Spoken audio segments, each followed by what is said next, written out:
Oi, gente querida, tudo bem com vocês?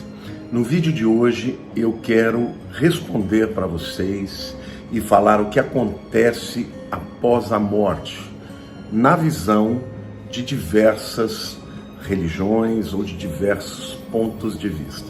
Bom, aqueles que são ateus acreditam que a morte é o fim de tudo. E, obviamente, o corpo entra em decomposição e, como eles acreditam que até mesmo a nossa psique, a nossa mente é resultado meramente de ligações e conexões neurais, os pensamentos, as emoções, nada mais são do que processos biológicos, chegam ao fim tão logo a morte aconteça. Acontece que há muitas experiências de pessoas que morreram e que voltaram e que contaram algumas experiências. Bom, segundo a doutrina católica, que acredita no purgatório, o indivíduo que porventura ele tenha vivido aqui na Terra e tenha cometido uma série de erros e que não o qualificariam, para a entrada no céu direto, ele iria para o purgatório, um lugar de sofrimento, mas um lugar ainda onde as pessoas teriam condições de refletir a respeito da vida, dos erros, dos acertos, e depois da pessoa ter caído em si, ela então, se fosse batizada, se não fosse pagã, ela teria então acesso aos céus. Na doutrina espírita, eles acreditam também que a pessoa possa ficar um tempo em algum lugar de sofrimento, de reflexão, as pessoas que porventura não foram boas, que praticaram maldades, ficariam ali e depois de ganhar a consciência, elas teriam condições de voltar, numa reencarnação, voltando para a Terra, muitas vezes passando por circunstâncias semelhantes àqueles que eles ofenderam, para que eles pudessem, de alguma maneira, compreender o que é estar no papel do outro e também pagar essa conta, Isso não é muito diferente, por exemplo, da visão dos hindus, que acreditam que você possa, de fato, voltar. A única diferença é que os hindus, o hinduísmo, ele defende que o indivíduo ele possa voltar até mesmo em seres que não sejam humanos, como, por exemplo, animais. Você pode voltar até numa barata, se for o caso, E o karma, que os hindus afirmam ser o elemento fundamental para que o indivíduo se desenvolva, o karma, ele é aquilo que foi dado para ele, foi imputado a ele pelos seres superiores, para que ele pudesse então pagar por aquilo que ele experimentou, viveu numa vida passada. O problema com esta visão de karma, gente, é que, além de tudo, o indivíduo que nasce numa situação ruim, por exemplo, a Índia é um país que é dividido por castas, A casta mais baixa é a chamada dos Dalits, os indivíduos que são os rejeitados da sociedade. E o indivíduo, então, por acreditar no karma, ele fala, essa é minha sina, esse é meu karma, então não tem jeito, eu tenho que viver essa vida mesmo. E isso faz com que uma nação inteira tenha dificuldade de progredir, porque ao invés de lutar para desenvolver e progredir, eles aceitam a dor, a enfermidade, a pobreza e tudo que tem de ruim por conta de acreditar que aquilo é um karma que a pessoa recebeu para pagar uma conta passada, Há aqueles também, dentro da visão hindu, existem várias castas e os brahmanes são aqueles que são de uma casta mais avançada, indivíduos favorecidos, por conta de terem vivido nas vidas passadas um papel melhor, O que mais que nós temos que poderíamos falar? A visão budista, não existe um Deus, gente. Não existe um Deus com uma mentalidade vamos dizer assim, com inteligência, com vontade. Existe energia, existe o cosmos. E o indivíduo, então, ao morrer, ele é reintegrado ao cosmos, mas perde a sua consciência. Então, de certa maneira, também aquilo que ele viver aqui, os budistas acreditam que eles têm que procurar viver uma vida melhor para encontrar um equilíbrio, para serem reintegrados aí ao cosmos, mas não de uma maneira consciente, né, pessoal, porque para eles tudo vira energia, né? Nós somos parte de uma energia maior, né? E geralmente as filosofias orientais tendem para esse lado. Bom, queridos, mas o que diz a Bíblia? Vamos começar aí com a questão do karma. Não, ninguém pode pagar os seus pecados. A Bíblia diz: o salário do pecado é a morte, mas o dom gratuito de Deus é a vida eterna em Cristo Jesus. Quem pagou os nossos pecados foi Jesus Cristo, lá na cruz do Calvário.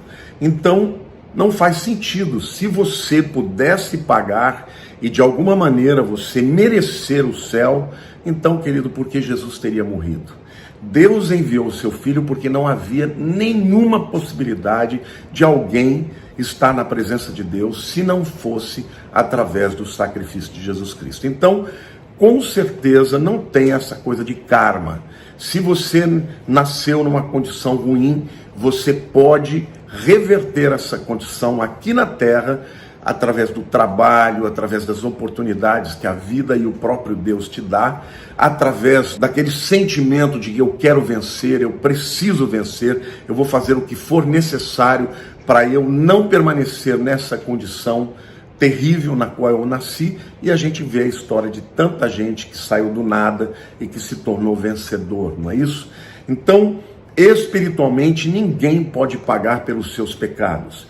E tampouco a Bíblia também deixa claro que não existe uma outra oportunidade, não existe uma segunda vida. Hebreus 9:27 diz assim: ao homem está ordenado morrer uma só vez, vindo depois disso o juízo. Ou seja, toda a oportunidade que você tem para a vida eterna acontece nessa vida. Se ao homem está ordenado morrer uma só vez, portanto não existe reencarnação. Depois que o homem morre, ele vai dar conta para Deus. E aqui eu quero fazer uma diferenciação, tá? Uma vez eu trouxe uma pregação que eu disse claramente, né? Se você nascer uma vez só, você morre duas. Ou seja, se você só nascer fisicamente, você vai morrer fisicamente e vai morrer espiritualmente. Mas se você nascer duas vezes, você vai morrer uma vez só. Se você nascer fisicamente e espiritualmente, você só vai morrer uma vez, que é fisicamente. Por quê? Porque existem, meus queridos, dois tipos de morte: a morte física e a morte espiritual. Assim como existem dois tipos de nascimento: o nascimento físico e o nascer de novo, e o novo nascimento, que é o nascimento espiritual. Se você nascer fisicamente e espiritualmente, você só morrerá uma vez, no caso de não ser arrebatado, né? Que é a morte física, mas não passará pela segunda morte.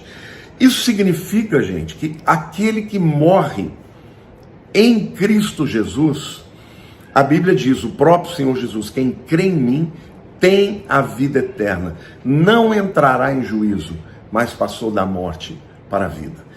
O crente, quando morre, o seu corpo vai para debaixo da terra, mas o seu espírito está na presença de Deus. Como que eu posso saber disso? Jesus Cristo, quando ele estava lá na cruz do Calvário, ele tinha dois ladrões, um à sua direita e outro à esquerda. O Dimas disse assim: Senhor, lembra-te de mim quando entrares no teu reino. Jesus virou para ele e disse: hoje mesmo estarás comigo no paraíso. O Dimas não teve tempo de se arrepender dos seus pecados. Ele se arrependeu dos seus pecados, mas ele não teve tempo de refazer o mal que ele fez. Ele não pôde ir lá devolver o que ele roubou.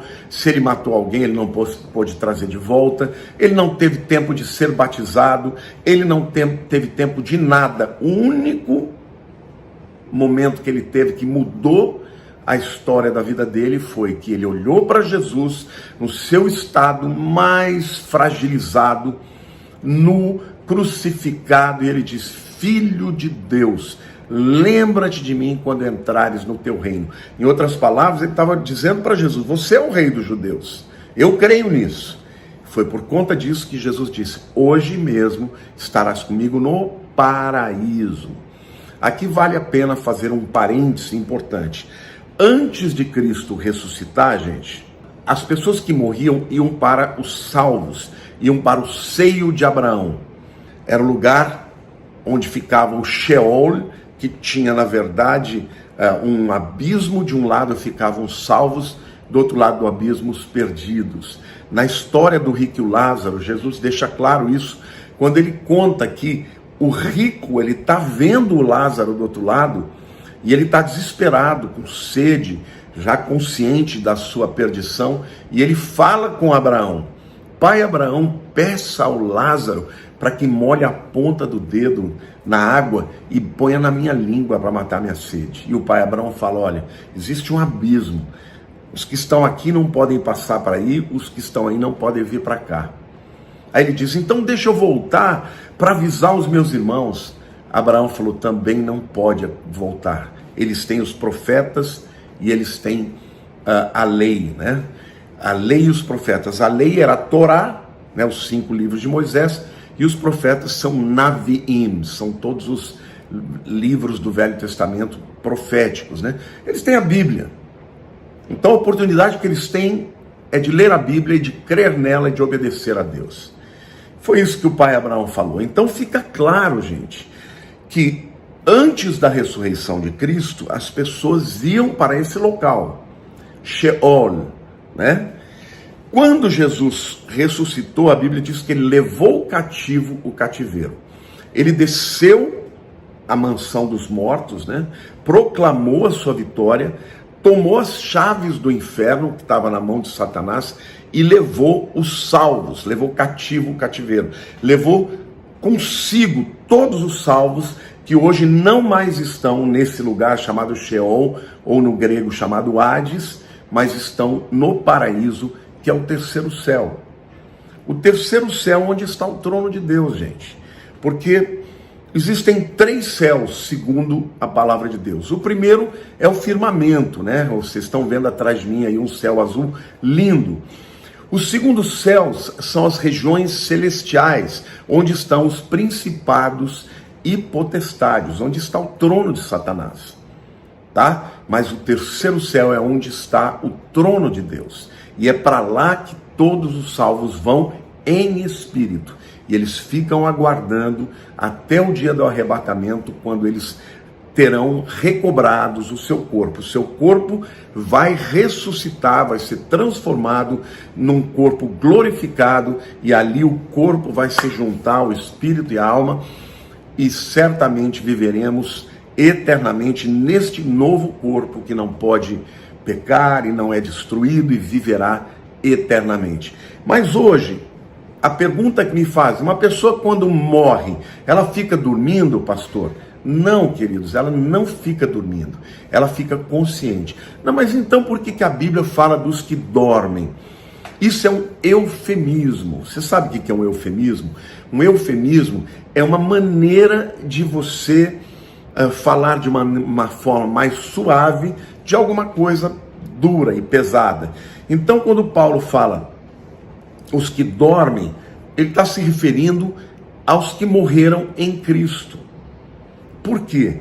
Porque a palavra morte no grego thanatos, ela também é usada para falar da morte espiritual. Então o apóstolo Paulo, quando ele se refere aos crentes que morreram, ele não usa essa palavra, ele usa os que dormiram, aos que dormem, tá? O corpo de fato está inerte lá, mas o indivíduo em espírito, ele está completamente acordado. Na própria, não é parábola, né? Na história que Jesus contou do rico e o Lázaro, Alguém vai dizer, mas não é uma parábola? Não, parábola nunca usa nomes. Ali a gente tem nomes. Tem o pai Abraão, tem o rico, tem o Lázaro. Então, ali você vê que está todo mundo desperto. O rico que está lá no Sheol ou no Hades, ele está absolutamente consciente. E o Lázaro também está consciente lá. Vocês querem ver um outro detalhe? Lá na Transfiguração, quando Jesus está lá no Monte Hermon, né? Eu acredito que foi no Monte Hermon, quando Jesus é transfigurado, aparecem ali Moisés e Elias. E eles conversam com Jesus. Não tem ninguém dormindo não, gente. Está todo mundo acordado. Então veja, respondendo à pergunta de vocês, o que acontece quando a pessoa morre? É importante você entender que na Bíblia o conceito de morte não é deixar de existir, é simplesmente separação. O que é a morte espiritual? É a separação do espírito do homem do espírito de Deus. O pecado provoca isso. Adão pecou e morreu espiritualmente, embora ele não tenha morrido fisicamente, imediatamente. Mas o seu espírito se separou de Deus. Morte espiritual. O que é a morte física? Quando o espírito do homem se separa do seu corpo. Aí o corpo morre. Tá bom? Então, por isso que eu disse para vocês que quem nasce duas vezes, nasce fisicamente e nasce de novo espiritualmente, só morre uma. Só morre a morte física. Mas quem só nasce uma vez, ou seja, só nasce fisicamente e nunca aceita Cristo e não nasce de novo, vai morrer fisicamente e vai ter a segunda morte, que é a morte espiritual e definitiva. Então, gente, para o crente que morre hoje, o seu espírito vai para Deus, o seu corpo fica na terra até o dia do arrebatamento. Para todos os demais que não creem em Jesus, o corpo vai para debaixo da terra e o espírito fica no Hades, ou no Sheol, esse lugar que é um pré-inferno, não é um purgatório, porque ali não há segunda chance. A partir dali, a pessoa vai ficar esperando até o dia do juízo final, quando vai ser condenada, porque não existe, gente, não existe segunda oportunidade. A oportunidade que você tem é nesta vida. Então é muito importante que você que está me vendo, que você entregue a sua vida a Jesus. Ah, mas eu não sou merecedor. Ninguém é. Basta que você creia em Jesus como seu Salvador, que Ele morreu na cruz pelos seus pecados. Aí, quando você morre fisicamente, o seu corpo vai para o túmulo, mas o seu espírito está imediatamente com Deus. O apóstolo Paulo ele dizia assim, olha gente, por causa de vocês, eu fico aqui, eu fico dividido. O que eu queria mesmo era morrer, estar com Cristo, que é incomparavelmente melhor. Mas por conta de vocês, eu fico dividido e quero ficar aqui também para poder compartilhar meus dons, meu ministério e daí por diante. Mas o Paulo está dizendo claramente, gente, era o próprio Paulo que escreveu sobre os que dormem, dizendo que é incomparavelmente melhor morrer e estar com Cristo. Por quê? Porque ele foi arrebatado ao terceiro céus. E ele viu o paraíso, viu como é que é um lugar maravilhoso. É para lá que nós vamos, nós que cremos em Cristo, quando morremos. Não existe karma, ninguém pode pagar os seus pecados, não existe purgatório, tá bom? Não existe um lugar intermediário para depois ser para os céus. Ou você crê em Jesus agora, ou você não vai estar com Deus. Não existe reencarnação, ninguém volta, porque ao homem está ordenado morrer uma só vez. A oportunidade que você tem na vida é agora. Creia em Jesus, entregue o seu coração para Ele e Ele vai escrever o seu nome no livro da vida. E a Bíblia diz que aquele que não tiver o seu nome inscrito no livro da vida vai ser separado de Deus eternamente. Então é isso, meus amados, meus queridos. Como é maravilhoso ter essa esperança, né? De saber que a nossa vida não termina aqui nesses parcos 70, 80, 90 anos. Existe vida eterna para aqueles que creem em Jesus. Que Deus te abençoe. Compartilhe esse vídeo para que mais pessoas sejam abençoadas por ele. Fiquem com Deus. Um beijão para todos.